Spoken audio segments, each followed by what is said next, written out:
20. I don't want to go again. But I'm tired of my salchichas and my la fupa.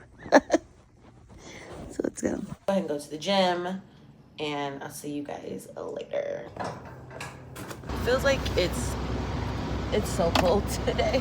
I don't even know what the weather is, but let's get it. I don't know why fitness journeys always seem so hard to keep up with. I've been struggling with my weight ever since I was a little girl. I remember like it was yesterday the doctor telling me that I could not gain another pound. And I'm pretty sure I was 100 pounds in third grade. So she was absolutely right. Once I got into sixth grade and I discovered a dance team, that is when things changed for me. I started shedding the weight, not even realizing it, but I was doing it in a way where I was having fun. And it didn't feel like it was a chore.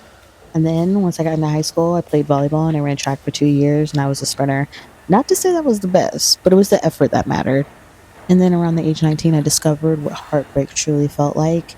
And that was the turning point for me. The gym was the only place where I felt like I could escape my emotions. And I know a lot of people say like gym is not therapy, but for me it was.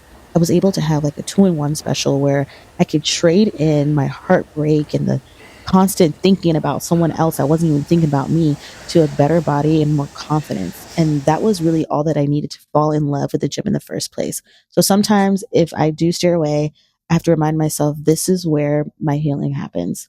So just remember to get up and go to the gym and take it one day at a time.